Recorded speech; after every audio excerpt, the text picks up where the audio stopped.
মনে রাখবেন, এটা নকশবন্দিয়া তরিকার দরবার। নকশবন্দিয়া তরিকা, 4 তরিকার ভিতরে একটু গরম তরিকা হচ্ছে নকশবন্দি। কেন? বাহাউদ্দিন নকশবন্দি একবার জালালি হালাতে বলেছিলেন, জাল হকের ভিতরে আরবি 12টা সহ দেওয়া আছে, এলমে গায়েব হাজির নাজিরের আলোচনায়। এ বাবা, বাহাউদ্দিন নকশবন্দি রহমতুল্লাহ আলাইহি কি বলেছিলেন? আমার পীর ও মুর্শিদের কাছে গোটা পৃথিবীটা হচ্ছে হাতের তালুর মতো, আর আমি বাহাউদ্দিন হুজুরের আব্বাজানের মহব্বতে গত বছরে আবার আসার একটা ইচ্ছা ছিল, তো দৌড়াদৌড়ির কারণে এটা সম্ভব হয় নাই। তো যাই হোক, এবার আমি এসেছি, এই যে আসলাম হুজুরের মাজার জিয়ারত করে, হুজুরের দোয়া নিয়ে এখানে এসেছি। বলেন, আল্লাহর ওলিদের মাজারে গেলে আল্লাহর ওলিরা আমাদেরকে চিনি কি চিনে না? বলেন, দেখি কি দেখে না? এটা আপনাদের একিন আছে? বলেন না কেন, একিন আছে আপনাদের? এই জন্য আদব রক্ষা করতে হবে। আমি আপনাদেরকে একটা হাদিস বলছি বরকতের জন্য। হযরতে আব্দুল্লাহ ইবনে আব্বাস রাদিয়াল্লাহু তাআলা থেকে বর্ণিত হাদিসটি এসেছে সিহাসিত্তার কিতাবের যখন জন্ম হয় নাই। এই যে 6টা কিতাব সিহাসিত্তা, এগুলোর সৃষ্টি হয় নাই, তখন লেখা হয়েছে। কিতাবের নাম হচ্ছে কিতাবুজ জুহুদ, লিখেছেন ইমাম আব্দুল্লাহ ইবনে মুবারক, ইমাম আবু হানিফার প্রধান শাগির্দ। সে আব্দুল্লাহ ইবনে মুবারক 179 হিজরিতে ইন্তেকাল। এবার চিন্তা করে দেয় কত আগের ইমাম, এখন চলে 1446। সে হযরতে আব্দুল্লাহ ইবনে মুবারক কিতাবুজ জুহুদে হাদিস বর্ণনা করেছেন। সে হাদিস এসেছে হযরতে আব্দুল্লাহ ইবনে আব্বাস থেকে বর্ণিত। আল্লাহর হাবিব বলে, মা মিন আহাদিন ইয়ামুররু বিকবরি আখিহিল মুমিনি, একজন মুমিন ব্যক্তি যখন, একজন কামেল ইনসান, হক্কানি বুজুর্গ ব্যক্তি, বাবা, এই মুমিন বলতে সাধারণ মুমিন নয়, বুজুর্গানি দিনের কথা বলছে, তাদের কবরের কাছে যখন, একজন আল্লাহর ওলির কবরের কাছে যখন জিয়ারত করতে মানুষ দাঁড়ায়, বাবা, আল্লাহর হাবিব বলে, কানা ইয়ারিফুহু ফিদ দুনিয়া, ওই কবর থেকে বুজুর্গ ব্যক্তি, মুমিন ব্যক্তি দুনিয়াতে তাকে যেভাবে চিনত, কবর থেকেও তদ্রুপ চিনতে পারে। একটু জোরে বলেন না সুবহানাল্লাহ। এখানে শেষ না, আমরা যখন আল্লাহর ওলিদেরকে সালাম দেই, বলেন, আল্লাহর ওলিরা কবর থেকে জবাব দেওয়ার ক্ষমতা আছে না নাই? আরে সাধারণ মুমিনরাই দিতে পারে, আল্লাহর ওলিদের অবস্থা তো অনেক উঁচু মাপায়। বাবা, আমরা যখন আল্লাহর ওলিদেরকে সালাম দেই, আসসালামু আলাইকা ইয়া ওলি আল্লাহ, আল্লাহর ওলিরা, আমার নবী বলে, ফায়াসাল্লিমু আলাইহি ইল্লা আরাফাহু ওয়া রাদ্দা আলাইহিস সালাম, আল্লাহর ওলিরা আমাদেরকে চিনে চিনে, তার ভক্তকে, তার মুরিদকে কবর থেকে, মাজার শরীফ থেকে দেখে দেখে চিনে চিনে তাদের সালামের জবাবটা দিয়ে। এজন্য আমরা সুন্নিরা কি করি? কবর জিয়ারত করতে গেলে, দোয়া করতে গেলে কবরের দিকে ফিরে জিয়ারত করি। তার কারণ আমরা কবরবাসীরে না দেখলেও তারা আমাদের ঠিকই দেখে। কথা বলে না কেন, ঠিক কি না?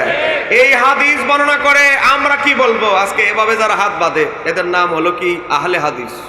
বলেন না, কি হাদিস? এদের বড় হুজুর ইবনে তাইমিয়া ফতোয়ার কিতাব লিখেছে, মাজমাউল ফতোয়া 24 নম্বর খণ্ড 331 নম্বর পৃষ্ঠা। এই যে দেখেন আমার হাতে আছে, এইটার ভিতরে ইবনে তাইমিয়া বলেছে, কওয়ালা ইবনু মুবারক, আব্দুল ইবনে মুবারক বলে, সাবাতা যালিকা লিন নবী সাল্লাল্লাহু আলাইহি সাল্লাম, ওই হাদিসটা আমার নবী থেকে সাবাতা দৃঢ়ভাবে প্রমাণিত। তাহলে বোঝা গেল বুজুর্গ ব্যক্তিরা তাদের কবরের কাছে দাঁড়াইলে কে আসছে, কোন জায়গা থেকে আসছে, সুনামগঞ্জ থেকে আসছে না কোথায় থেকে আসছে, আল্লাহর ওলিরা চিনতে পারে এবং সালামের জবাবও দিতে পারে। এমন একজন বুজুর্গ ব্যক্তির উরুস শরীফে আমরা এসেছি, এজন্য আমরা খুশি না বেজার? বলেন, এই উরুস নববীতে আসতে পারে আপনারা খুশি না বেজার? তো বাইরে যারা ছড়িয়ে আছেন, আমি মাত্র আধা ঘন্টার সময়, বেশি সময় নাই, আমি আপনাদেরকে কিছু কথা বলবো। আমার বন্ধুবর আমি মহব্বত করে ডাকি বিআই অলরেডি কল দিয়ে লাইছে, বুঝতে পারছি বিআই চলে আসছে। কলের পরে আমি বুঝতে পারছি আমার বিআই চলে আসছে। তা যাই হোক, আমার বিআই এখনো ওয়াজ করবে আমার পরে, মাওলানা কারি রুহুল আমিন সিদ্দিকী, একসাথে অনেক জায়গায় প্রোগ্রাম করে, খুব আমার সাথে ভালো সম্পর্ক। তা আমি তো হলো কিতাবের মানুষ, বুঝেন না, উনি তো হলো সুরের কুকিল কণ্ঠের অধিকারী। তো ইনশাআল্লাহ আমার ভাইকে মানুষ কালো হলেও সুর আল্লাহ দান করছে। আমারে মাঝে মাঝে বলে, বিআই আপনার এলেম যদি আল্লাহ মানে দিত, ওয়াহাবি একটাও দেশে থাকতে পারতেন। তা বলে আল্লাহ আমার দিছে গলা, তা আমি বলি সব জিনিস আবার সবারে দেয় না, কথা কথা কেন ঠিক কিনা? আপনারা দিছে আল্লাহ গলা, এই গলা এটা আল্লাহ সুবহানাহু ওয়া তাআলার একটা দান, কথা বলে না কেন ঠিক কিনা? সাহাবীদের মধ্যে কিছু সংখ্যক সাহাবীদেরকে আল্লাহ সে কণ্ঠ দিয়েছেন, যেমন আবু মুসা আশআরী। আবু মুসা আশআরীকে দেখতে একবার আল্লাহর হাবিব ডাকতে গিয়েছেন তার ঘরে। ঘরে যাওয়ার পরে দেখে আবু মুসা আশআরী সুললিত কণ্ঠে কোরআন তেলাওয়াত করতেছে।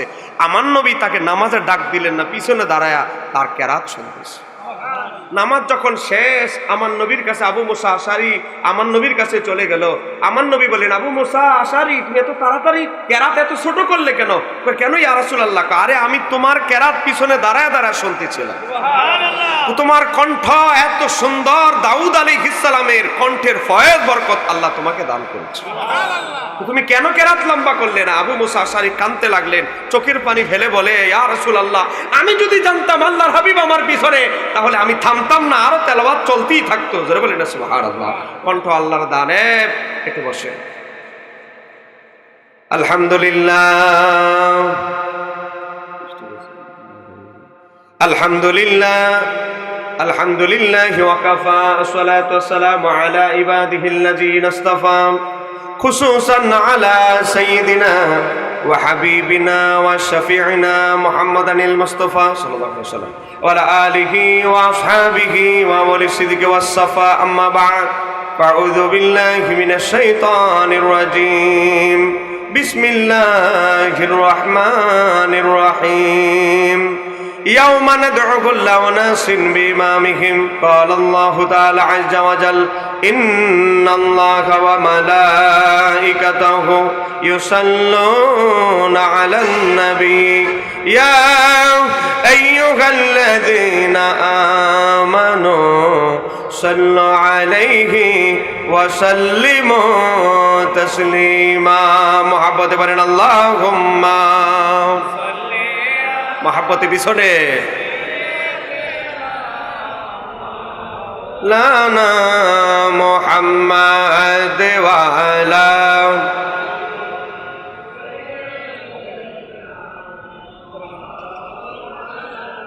ইচ্ছে করলে হায়াতুন নবী থাকতে পারতেন আরশে, উম্মতেরি মায়ায় পারে শুয়ে আছেন মদিনা। আল্লাহুম্মা পিছনে পিছনে এইদিকে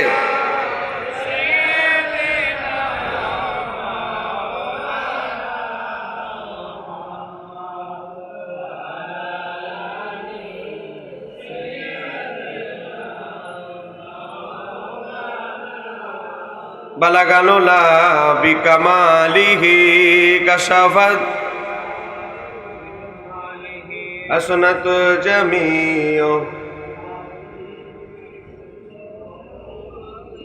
মহান রব্বুল আলামিনের দরবারে অজস্র অসংখ্য শুকরিয়া আদায় করছি যে আল্লাহ সুবহানাহু ওয়া তাআলা আমাদেরকে ব্রাহ্মণবাড়িয়ার আধ্যাত্মিক জ্ঞান সম্রাট গৌসে জামান ওলিয়ে কামেল মুর্শিদে মোকাম্মেল হযরতুল আলহাজ আল্লামা দোয়া গাজী রহমাতুল্লাহ আলাইহির বিশাল শরীফ উপলক্ষে মাহফিলে মিলাদে মুস্তাফা সাল্লাল্লাহু আলাইহি ওয়াসাল্লাম উপলক্ষে উরুসে নববী ৮২তম উরুসে নববীর এই বিশাল বড় আজিমুল শান জলসায় আল্লাহ সুবহানাহু ওয়া তাআলা আমাদেরকে আসার এবং বসার তৌফিক দান করেছেন।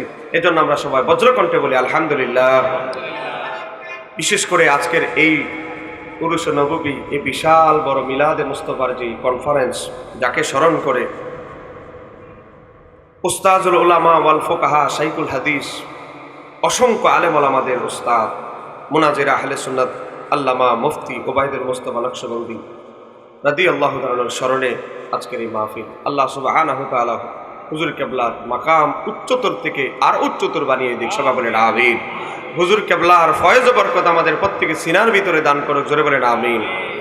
প্রত্যেকটা জায়গায় আমরা তরিকতের মাহফিলে গেলে আমাদের তরিকতের একটা আদব হচ্ছে, যেই পুরুষ শরীফ উপলক্ষে আমরা যাই, যার স্মরণে আমরা মাহফিলে যাই, ওনাদের ফয়েজ বরকত নিয়ে আলোচনা করতে হয়।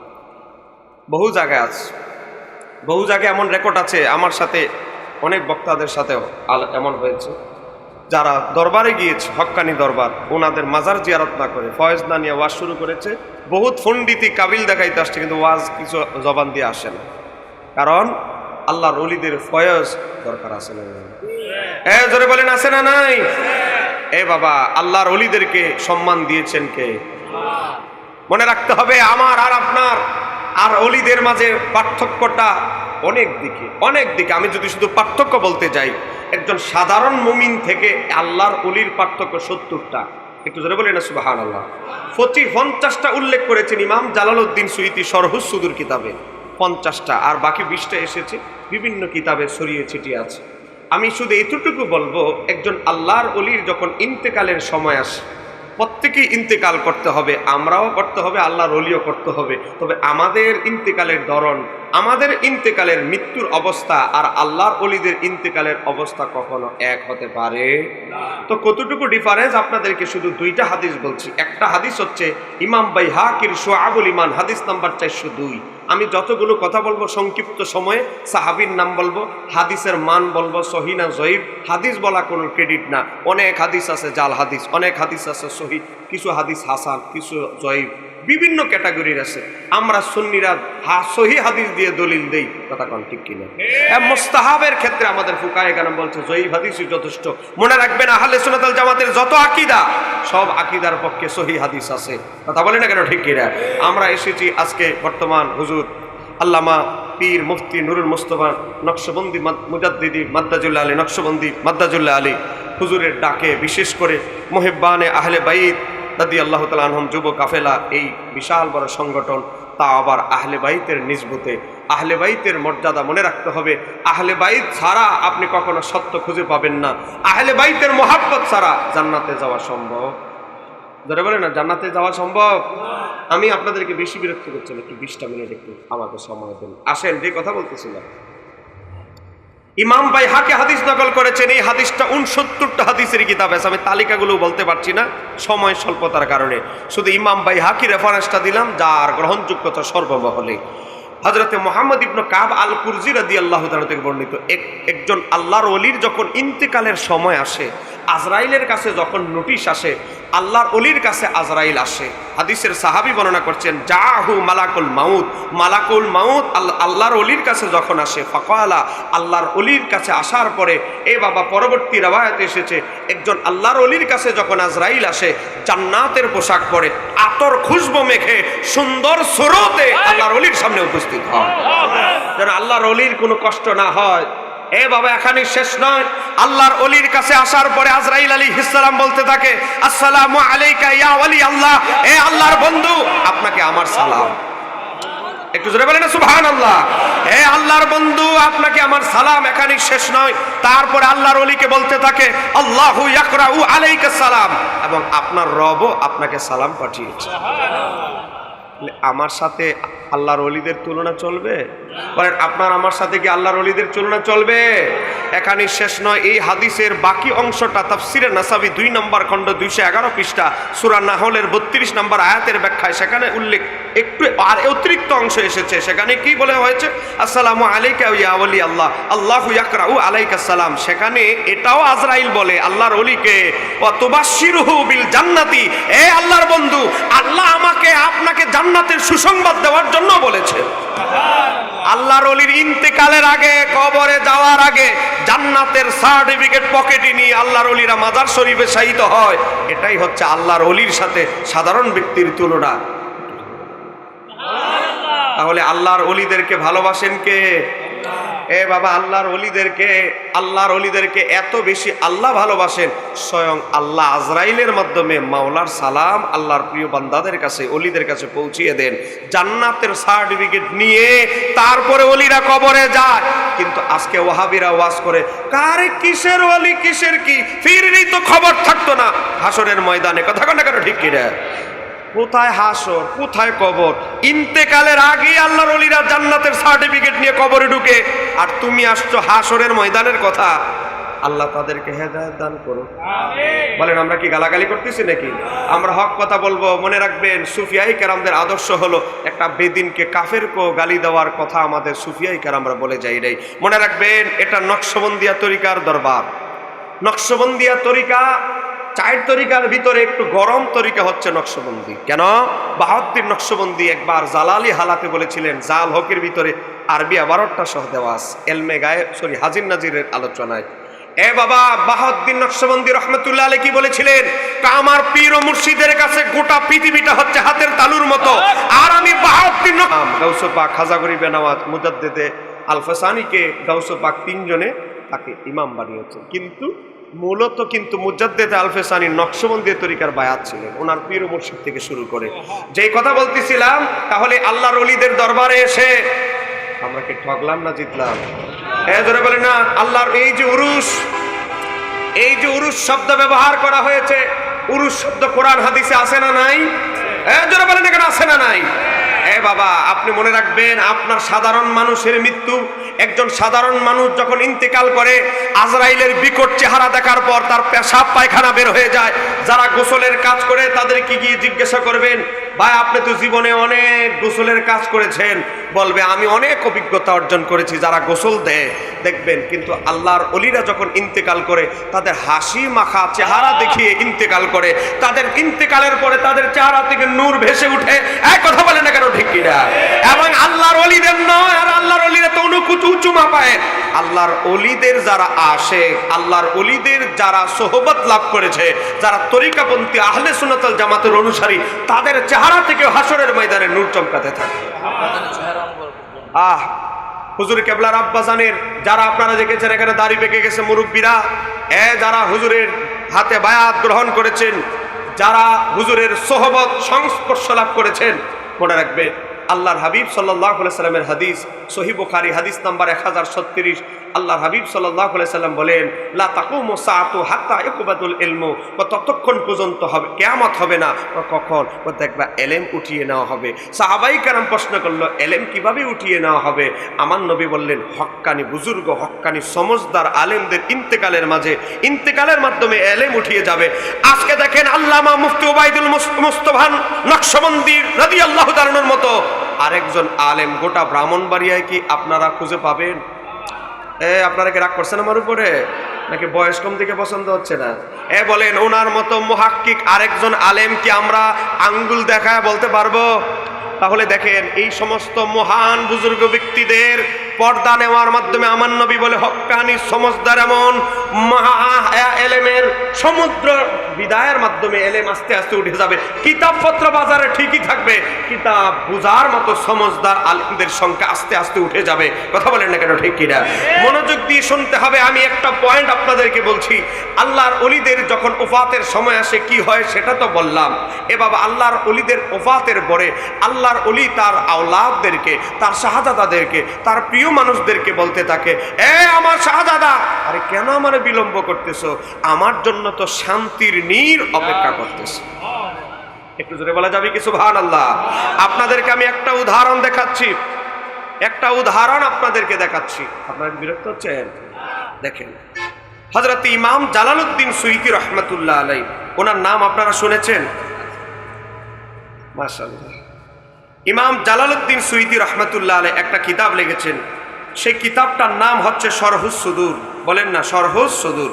সেই কিতাবের ভিতরে এসেছে, ওয়ারাদুল আজলি রহমাতুল্লাহ আলাইহি একজন বুজুর্গ ব্যক্তি ছিল খলিফা হারুনুর রশিদের যুগে।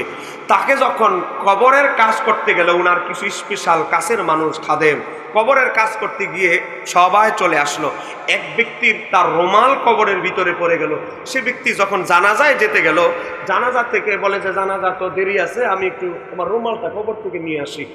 বাবা, হযরত ওয়ারাদুল আজলি রহমাতুল্লাহ আলাইহি কবরে গেলেন।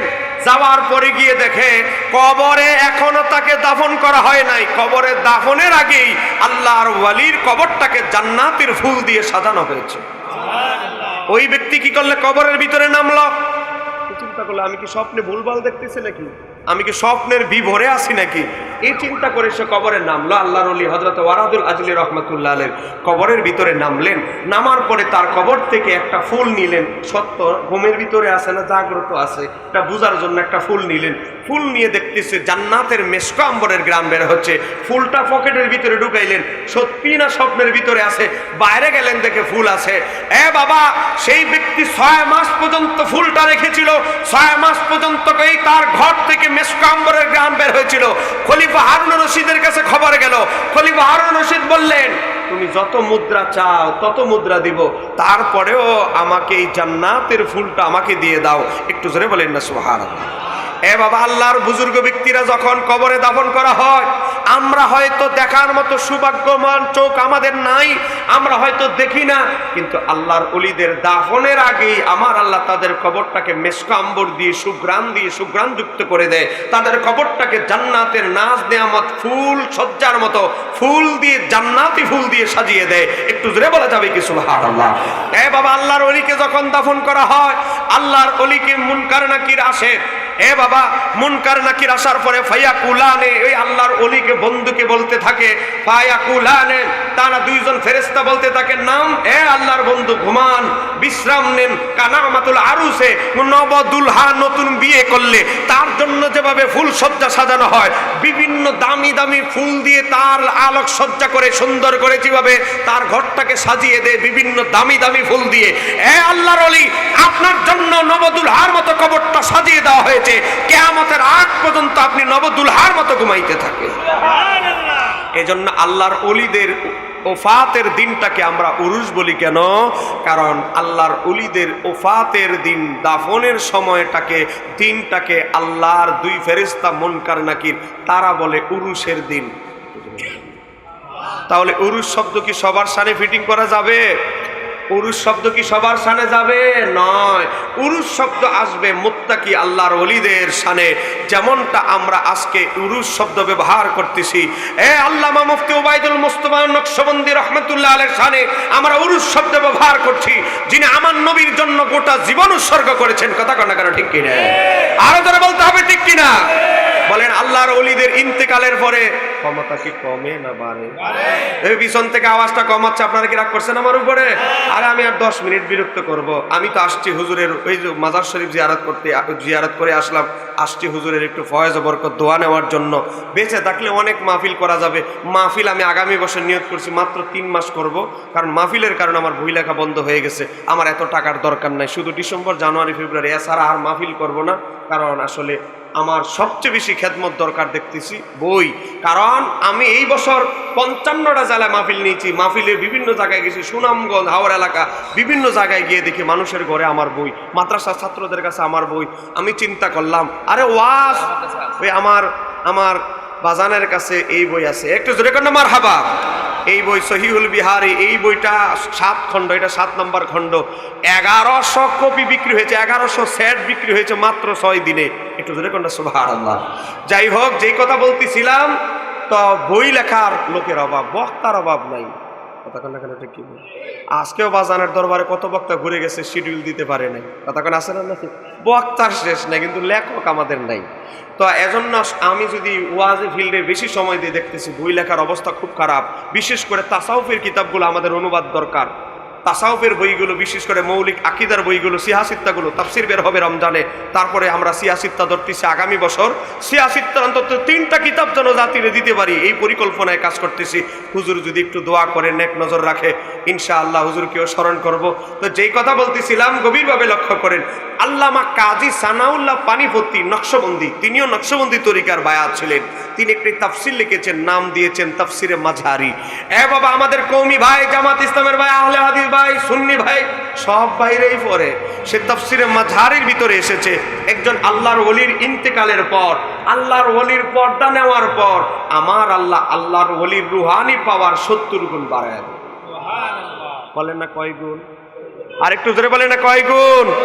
আল্লামা মোল্লা আলী করিম মেরকাতের ভিতরে লেখেন, কিতাবের নাম তাফসিরে কবির, লিখেছেন তাফসিরে কবির লিখেছেন ইমাম ফখরুদ্দিন রাজি রহমতুল্লাহ আলাইহি। তিনি বলেন, আল্লাহর ওলিদের অবস্থা ইন্তেকালের পরে, পর্দা নেওয়ার পর, ওফাতের পরে এমন অবস্থা হয়। কেমন অবস্থা হয়? আল্লাহর ওলিদের কাছে দূরে কোনো ব্যক্তি বস্তু নাই, দূরে নিকটে বলতে কোনো কিছু নাই। আল্লাহর ওলিরা যদি এই মুহূর্তে চায়, জাপানে উপস্থিত হয়ে যাবে। শুধু মনে করতে দেরি, চিন্তা করতে দেরি, জাপানে যাইতে দেরি নাই। একটু জোরে বলা যাবে কি সুবহানাল্লাহ? আজকে আপনি যদি বাস্তবতায় খুঁজে দেখেন, এ বাবা, এটাকে ওলিদের শানে, এটাকে আমরা বলি কারামত, আর নবীদের শানে বলি মুজিজা। কথা বলেন না কেন, ঠিক কিনা? আদম আলাইহিস সালামের কবর জেদ্দায় আমার নবী যখন বাইতুল মুকাদ্দাসে গেলেন, দেখেন আদম আলাইহিস সালাম বাইতুল মুকাদ্দাসে নবীর পিছনে নামাজ পড়ার জন্য ইন্তজার করতেছে। আবার আমার নবী যখন প্রথম আকাশে গেলেন, সেই আদম আলাইহিস সালাম নবীকে মারহাবা বলার জন্য অপেক্ষায় আছে। তাহলে আদম নবী কি তিনজন না একজন? তো নবী তো মেরাজের রাতে তিন জায়গায় দেখছেন, কবরেও আছে, আবার বাইতুল মুকাদ্দাসেও, আবার প্রথম আকাশে। মুসা আলাইহিস সালামের মাজারের পাশ দিয়ে আমার নবী যাচ্ছে, যেহেতু মেরাজের মাস, আমি এই জন্য পয়েন্টটা বললাম। আমার হযরতে আনাস ইবনে মালিক থেকে বর্ণিত সহিহ মুসলিম 2372, আমার নবী বলে, মারারতু আলা মুসা, আমি যখন মুসা নবীর মাজারের পাশ দিয়ে যাচ্ছি, আমি মুসা নবীকে দেখতে লাগলাম, ওয়া হুয়া কায়িমুন ইউসাল্লি ফি কবরিহি, উনি ওনার কবরে দাঁড়ায় দাঁড়ায় নামাজ আদায় করতেছে। নারায়ে তাকবীর, নারায়ে রিসালাত। আরে বিয়ে আসেন, আসেন, হ্যাঁ বিয়ে নিয়ে আসেন। নারায়ে তাকবীর। মাওলানা কারি রুহুল আমিন সিদ্দিকী মাদ্দাজুল্লাহ আলী, একটু জোরে বলেন মারহাবা। আরেকটা চেয়ার ব্যবস্থা করেন।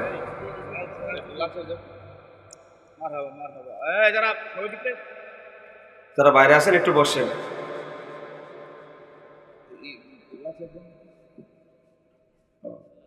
হুজুর এদিকে চলে আসেন, এদিকে একটা প্লাস্টিকের চেয়ার। ঠিক আছে, এখন সুন্দর হচ্ছে।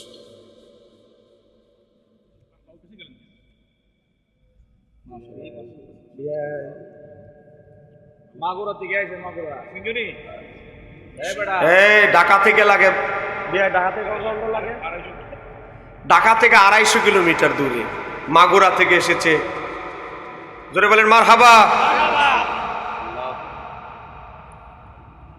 গভীর মনোযোগ, এ বাবা গভীর মনোযোগ। ইমাম ফখরউদ্দিন রাজি তাফসিরে কাবিরে লিখতেছেন, একজন আল্লাহর ওলির পর্দা নেওয়ার পর দূরে আর কাছে কোনো বস্তু নাই আল্লাহর ওলির কাছে। আল্লাহর ওলি যদি চায়, ইমাম ফখরউদ্দিন রাজি লিখতেছে, আল্লাহর ওলি যদি চায়, তিনি যদি পৃথিবীর শেষ প্রান্তে থাকেন আর পৃথিবীর আরেক প্রান্তে ওনার একজন মুরিদ অসুবিধায় পড়েছে, আল্লাহর ওলি চাইলে মুহূর্তের মধ্যে সেখানে উপস্থিত হয়ে সেই মুরিদের বিপদ দূর করে দেওয়ার ক্ষমতা রাখেন। একটু জোরে বলা যাবে কি সুবহানাল্লাহ? আর একটু জোরে বলেন না সুবহানাল্লাহ। এ বাবা, আপনি দেখেন, গভীরভাবে লক্ষ্য করেন, সাহাবাই কেরাম সবাই কিন্তু ছিলেন আল্লাহর ওলি, কারণ তারা তো নবী ছিলেন না। তো আল্লাহর ওলি আমার নবী যখন মেরাজে গেলেন, বলেন আমার নবীর মেরাজ সত্য না মিথ্যা? বলেন আমার নবীর মেরাজকে অস্বীকার করলে কি ঈমান থাকবে? আমার নবী যখন মেরাজে জান্নাতে গেলেন, জান্নাতে যাওয়ার পর দুইটা সূত্রে হাদিসটা এসেছে। একটা সূত্র হচ্ছে মা আয়েশা সিদ্দিকা রাদিয়াল্লাহু তাআলা আনহার, আরেকটা সূত্রে এসেছে হযরতে আব্দুল্লাহ ইবনে আব্বাস রাদিয়াল্লাহু তাআলা আনহু। বাবা, সেই দুইটা সূত্রে একই কথা এসেছে। সেটি হচ্ছে আমার নবী যখন জান্নাতে গেলেন, জান্নাতে যাওয়ার পর একটা কণ্ঠের আওয়াজ শুনে আমার নবী থমকে গেলেন। মানে থমকে যাবার উদ্দেশ্য হলো নবীর কাছে পরিচিত মনে হয়েছে। আমার নবী জিবরাইল আলাইহিস সালামকে বললেন, ইয়া জিবরাইলু মান হাদা, আ জিবরাইল মান হাদা, এই কণ্ঠটা কার? একটু জোরে বলেন না সুবহানাল্লাহ। ফাকালা জিবরাইল আলাইহিস সালাম বললেন, হাদা বেলালুন, ইয়া রাসূলুল্লাহ, এটা তো আপনার সাহাবী, আপনার প্রিয় সাহাবী বেলালের কণ্ঠের নুরানি ধ্বনি। একটু জোরে বলেন না সুবহানাল্লাহ। কোথায় বেলাল? জমিনে, কিন্তু আমার নবী জান্নাতে গিয়েও বেলালের কণ্ঠের ধ্বনি শুনেছেন। তাহলে বলেন, আওয়াজ করবেন না, তাহলে বেলায়েতের পাওয়ার আছে না নাই? জোরে বলেন না কেন, বেলায়েতের পাওয়ার আছে না নাই? এখানে শেষ নয়, আমার নবীর একজন সাহাবী, এর হাদিসটি এসেছে মুসনাদ আহমদের 2324 নম্বর হাদিস। আমার নবীর একজন সাহাবী, তার নাম হচ্ছে হযরতে হারেসা ইবনে নোমান। আমার নবী যখন জান্নাতে ঘুরতেছে হঠাৎ করে একটা কোরআন তেলাওয়াতের আওয়াজ শুনলেন। বলেন কি তেলাওয়াত? এদিকে আওয়াজটা কম হচ্ছে, বলেন না কি তেলাওয়াত? কোরআন তেলাওয়াতের আওয়াজ শুনলেন। আমার নবী বললেন, অনেক দূর থেকে কোরআন তেলাওয়াতের একটা আওয়াজ ভেসে আসতেছে। জিবরাইল, এটা কার কণ্ঠের আওয়াজ? এটা তো আমার পরিচিত মনে হচ্ছে। আমার নবী বললেন, এটা তো আপনার সাহাবী হযরতে হারেসা ইবনে নোমানের কণ্ঠ। একটু জোরে বলেন না সুবহানাল্লাহ। যেই সাহাবী এমন সাহাবী ছিলেন, যিনি নামাজে দাঁড়াইলে আমার নবী বলে, হারেসা ইবনে নোমান, আজকে তোমার ঈমানের অবস্থা কি? এই যে নামাজ মুমিনদের মেরাজ, এটা আপনার আমার বেলায় না হলেও মুফতি উবাইদুল মুস্তফা নকশবন্দির জন্য প্রযোজ্য। কথা না ঠিক কিনা? হযরতে হারেসা ইবনে নোমান যখন নামাজে দাঁড়াইতো, নামাজ থেকে আল্লাহর আরশ আজিম পর্যন্ত দেখতে পেত। এটাই আল্লাহর ওলিদের নামাজ। আপনার আমার নামাজ আর আল্লাহর ওলিদের নামাজে ডিফারেন্স আছে। আপনার আমার ইন্তেকাল, আল্লাহর ওলিদের ওফাত অনেক পার্থক্য আছে। এই কথা কেন কেন ঠিক কিনা? যেই কথা বলতেছিলাম, তো আমরা আল্লাহর ওলিদের উরুসে আসব, এই উরুস শরীফকে আমরা ধরে রাখবো। এই উরুসে নববীতে আমিও বরকতের জন্য এসেছি, আপনারা সবাই আদবের সাথে আসবেন। দরবার থেকে ভাই কিছু নেওয়ার চিন্তা, দুনিয়াবি উদ্দেশ্য হাসিল না করে আল্লাহর ওলির ফয়জিয়াত, আয় বাবা আমার পাশে বসা যোগ্য ব্যক্তির ফয়জ বরকত দোয়া নিয়ে যাওয়ার চেষ্টা করবেন। একটা জিনিস মনে রাখতে হবে, এই মুহূর্তে ফিতনা ফাসাদের যুগে হক্কানি আলেমদের সুহবত ছাড়া ঈমান হেফাজত সম্ভব নয়। কথা বলেন না কেন ঠিক কিনা? আজকে আমাদের যুব সমাজ ধ্বংসের দ্বার প্রান্তে। মনে রাখতে হবে, আমার এই দরবারে যারা ভক্তবৃন্দরা আছেন, আপনারা শুধু নিজেরা দরবারের ভক্তবৃন্দ হলে হবে না, আপনাদের নতুন প্রজন্মকেও ধরে টেনে নিয়ে আসতে হবে। কথা বলে না কেন ঠিক কিনা? না হলে কিন্তু আপনাদের অবস্থা ভয়াবহ হবে। কারণ আমাদের যুবকদের ব্রেইন ওয়াশ করার জন্য আজকে চতুর্দিকে ষড়যন্ত্র হচ্ছে। কথা বলে না কেন ঠিক কিনা? একটা জিনিস শুধু আজকে, যেহেতু আপনারা সাধারণ মানুষ, আপনাদেরকে শুধু একটা মেসেজই আমি দিয়ে যাচ্ছি, যদি হক্কানি ওলিদের সোহবত লাভ করেন, এই দরবারের সাথে সম্পৃক্ত থাকেন, তাহলে অন্তত একটা গ্যারান্টি নিয়ে যেতে পারবেন। সেই গ্যারান্টিটি হচ্ছে আপনার ঠিকানা হবে জান্নাত। কারণ আহলে সুন্নাত ওয়াল জামাতের তরিকাপন্থী কোনো ব্যক্তি জাহান্নামে আজীবন থাকবে না। এটার গ্যারান্টি দিয়েছেন আমার নবী। বলেন, এটার গ্যারান্টি কে দিয়েছে? আমার নবী। আজকে দেখেন আমার হাতে একটা বই, এই বইটার নাম হচ্ছে মাজমাউল ফাতোয়া। আমার বিআই চলে এসেছেন, 1 মিনিটে শেষ করে দিচ্ছি। বিআই 1 মিনিট চলবো? বিআই চলে এসেছে। মাজমাউল ফাতাওয়া লিখেছেন ইবনে তাইমিয়া। ইবনে তাইমিয়াকে আজকে এভাবে যারা ফা দুইটা ছড়ায়া, তখন এই গ্রুপ আছে না নাই? এদের আবার জায়গা লাগে 3 গুণ। বলেন না কয় গুণ? আমাদের জায়গা লাগে 1 গুণ, এদের জায়গা লাগে আবার 3 গুণ।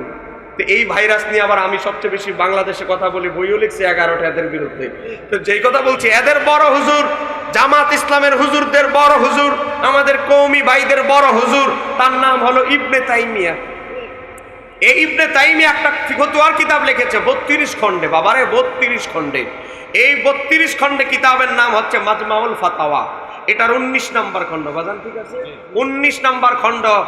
এটা বাংলা বই না, ধরে ফিরে 19 নম্বর খণ্ড। এই কিতাবের 64 নম্বর পৃষ্ঠা দেখেন। 64 নম্বর পৃষ্ঠা ইবনে তাইমিয়া উল্লেখ করতেছে, কয় কি?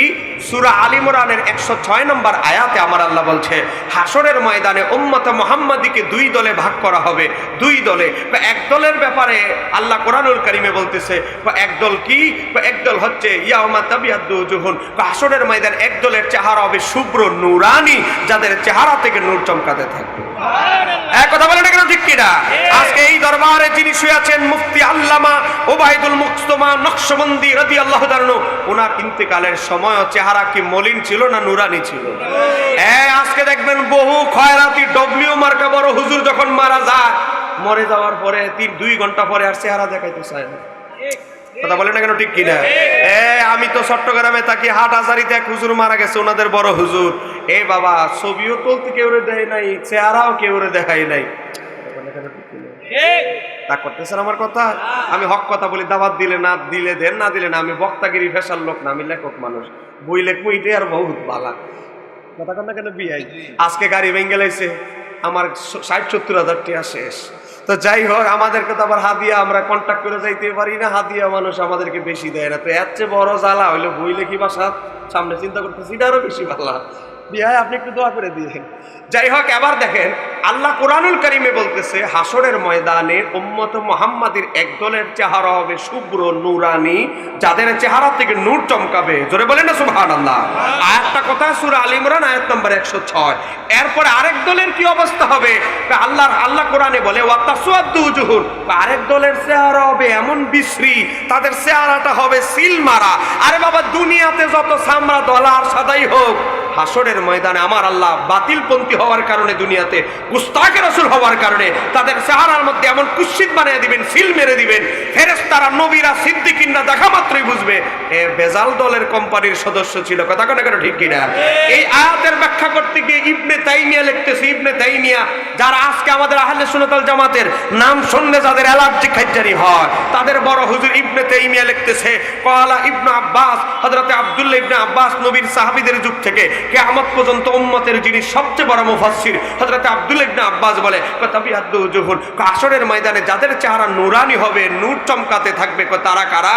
ইবনে তাইমিয়া উল্লেখ করতেছে সেই দলের নাম আহলে সুন্নাত ওয়াল জামাত। সুবহানাল্লাহ। আরেকটু আসতে হবে আমার বাজান, পাশে বসা বাজান, তিনটা শব্দ আহলে সুন্নাত ওয়াল জামাত, তিনটা শব্দ আছে না নাই? এ বাবা, একা নিঃশ্বাস নেওয়া, তাসওয়াদ্দু উজুহুন, যাদের চেহারা বিশ্রী হবে, তারা কারা? তারা হচ্ছে আহলিল বিদআতি ওয়াল ফিরকাতি, 72 যত ফেরকা আছে তাদের চেহারাটা আমার আল্লাহ। এ বাবা, দুনিয়াতে সামরা যতই দলা হোক, কিন্তু আখেরাতে তাদের অবস্থা হবে কুৎসিত চেহারার অধিকারী। কথা বলেন না কেন ঠিক কিনা? তাহলে কি বুঝতে পারলাম? আহলে সুন্নাত ওয়াল জামাত ছাড়া আর কোন দল জান্নাতে যাওয়ার কোনো সম্ভাবনা আছে?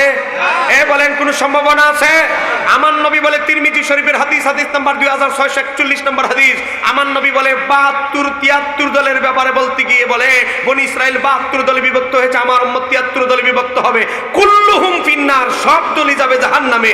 এবার আমার নবী আবার একটু কথা রাখলেন, তবে তবে ইল্লা মিল্লাতান ওয়াহিদাতান, তবে তবে একটা দল ছাড়া। তাহলে 73 দলের ভিতরে যদি একটা দল বাদ যায়, তাহলে জাহান্নামে যাবে কয় দল?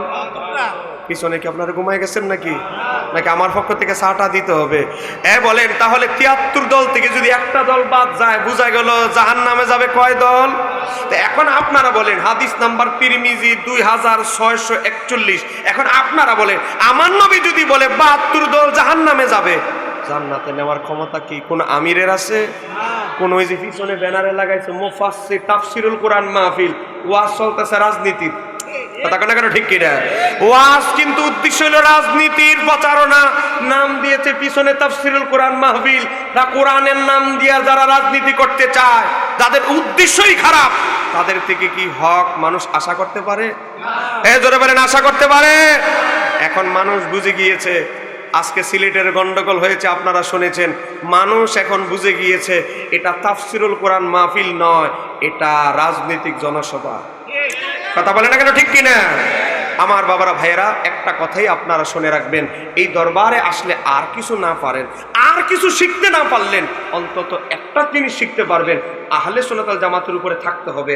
হুজুর যদি আরো কিছু না শিখাইতে পারে, আপনাদেরকে একটা দাওয়াত অন্তত জীবন দিয়ে আপনাদেরকে বোঝানোর চেষ্টা করবে এই দরবারে আসলে, যে বাজান যত কিছুই হোক, আকীদা আহলে সুন্নাত ওয়াল জামাতের ভিতরে থাকতে হবে। সুন্নি আকীদা ছাড়া যাবে না, সুন্নি আকীদা ছাড়া যাবে না। এই কথা বলে না কেন ঠিক কিনা? আল্লাহ সুবহানাহু ওয়া তাআলা এই দরবারকে কিয়ামত পর্যন্ত দায়মান কায়মান রাখুক। জোরে বলেন আমিন। আর একটু জোরে বলেন আমিন। যাই হোক, আমার বিআইরে বসায় রেখে এতক্ষণ কথা বলা ঠিক না। বিআই আবার বদদোয়া দিলে, আবার আমার এমনি আজকে গাড়ি অ্যাক্সিডেন্ট, আবার আরেকদিন আবার কোন মুসিবতে পড়ে যাই। তো যাই হোক, আমার এক বই আছে, আপনারা নেওয়ার চেষ্টা করবেন। এটা সাধারণ মানুষের জন্য লেখা, সহজ পদ্ধতিতে সহি নামাজ শিক্ষা, A to Z, একেবারে নফল নামাজ, সবে বরাত, সবে মেরাজ, যা নামাজ আছে সব, ফরজ ওয়াজিব তো আছে, সব নামাজ আছে। বিশেষ করে 44টা দুরুদ দেওয়া আছে। যারা রোগ হলে দুরুদে শিফা পড়বেন, দুরুদে হাজারে, দুরুদে তাজ, কোন দুরুদের কি ফজিলত, 266 পৃষ্ঠা একটা দুরুদ আছে। এই দুরুদ পড়লে যাদের বাচ্চাদের স্মরণ শক্তি ভালো না, এই দুরুদটা পড়বেন। যারা ঋণগ্রস্ত, 268 পৃষ্ঠা একটা দুরুদ আছে, পড়বেন। এই বইটার দাম মাত্র 150 টাকা, সম্ভব হলে নেবেন। তবে এই দরবার যেহেতু তরিকতের দরবার, এর জন্য একটা বই আছে গাউসে পাকের লেখা সিররুল আসরারের বাংলা অনুবাদ, আমরা নাম দিয়েছি তাসাউফ দর্শন। এটা পড়লে বুঝতে পারবেন এই যে হুজুরের কাছে কেন বায়াত হবেন, ওলিদের কাছে কেন বায়াত হতে হবে, পীরের কেন প্রয়োজন, এটা গাউসে পাক এখানে সব তুলে ধরেছেন। বায়াত হওয়ার পর আপনার নিজের কলব উন্নতির জন্য কি কি প্রয়োজন, সব এখানে দেওয়া আছে। নামাজ, তরিকতের নামাজ কি, তাসাউফের জাকাত কি, বাবা শরীয়তের যেমন জাকাত আছে, তাসাউফের তরিকতেরও জাকাত আছে, তাসাউফের তরিকতেরও নামাজ আছে, সব এখানে দেওয়া আছে। আমি হুজুর কেবলাকে আমার তরফ থেকে 1 কপি বই উপহার দিচ্ছি। জোরে বলেন মারহাবা। এই পিছনে একটু জোরে বলেন মারহাবা। আর একটা বই ইসলামে নারীর মর্যাদা পর্দার বিধান, মহিলাদের উপরে লেখা পর্দা বা বিভিন্ন নারীদের গুরুত্বের উপরে বিশেষ করে নামাজ শিক্ষা বইটা নেবেন। তরিকাপন্থীরা গাউসবাকের লেখা বইটা নেওয়ার চেষ্টা করবেন। আল্লাহ সুবহানাহু ওয়া তাআলা বর্তমান হুজুর কেবলার হায়াতের মধ্যে, খেদমতের মধ্যে, আমলের মধ্যে সুস্থতার সাথে বরকত দান করুন। আর একটু জোরে বলেন আমিন।